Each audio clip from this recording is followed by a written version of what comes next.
Tom asks, what red flags do headhunters check for on LinkedIn? This is funny because last week I talked to a friend of mine who's not a headhunter, but I've worked with headhunters, which by the way is really fun on LinkedIn because everybody wants a new job. But this guy, he owns a company and he was wanting to hire. And we were talking about this and just looking through some potential people on LinkedIn. And I'm not a pro headhunter, but I'll just give you some tips as someone who has had to hire and who's worked with a recruiter and who has friends who've hired, that kind of thing.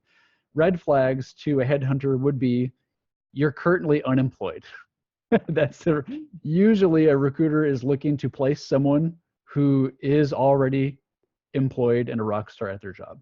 So there might be a good reason why you're not employed right now, but it's something that they'd hesitate about. Work history, if you jump from job to job, that would cause hesitation for a headhunter. And again, these are all reflected in your LinkedIn profile. If your profile content really, really sucks in that you don't have a picture, they don't know what you look like, it's totally empty, that would be something where they'd probably skip over you. And then what you might want to do also is there's a setting in your account settings where you can turn it on to let recruiters know that you're open to hiring. So I would turn that on as well. Just if a recruiter is looking at you, it's just nice for them to know that. Do you have any other thoughts on that, Jer? Yeah, and big gaps in your resume, that's are also big red flags. If you have done one job and you have a gap of a few years and then another job, then they're also wanting to know about what's in that gap. And Yep. it can be a good reason, but mostly that's something people don't want to tell about what they did in between. Exactly.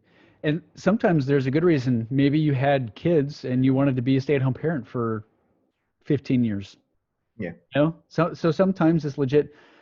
I think the thing is, you don't want to lie on your profile, because if you lie and then you have the conversation and they find out that you're lying, it's like you're just in hot water, anyways. But you can maybe leave out some things that would make it seem like you're a bad candidate.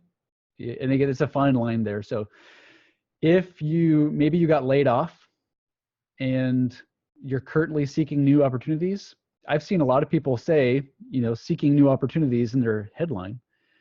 And if they're not currently employed, if I was a recruiter, I'd go, probably not someone I want to hire. Maybe, it might be better to say that to end your work experience for the place that fired you, or you got laid off. Maybe they just had layoffs, And then if you're doing something in between, even if it's not a major moneymaker, add that to your profile as something that you are doing now. That could be a way around being currently in an employment gap.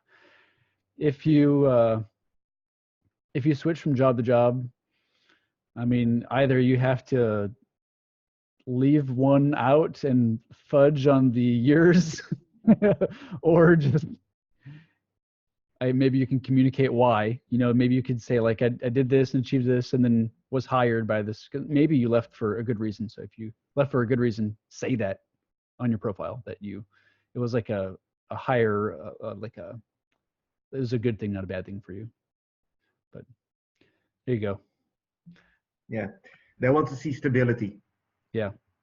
And usually if a headhunter is placing someone, there's the person that they're placing has to sign a contract, like at least a year. So if they see that you're flaky, they're not going to place someone and they won't get paid unless you sign at least a year-long agreement. It's pretty common too. So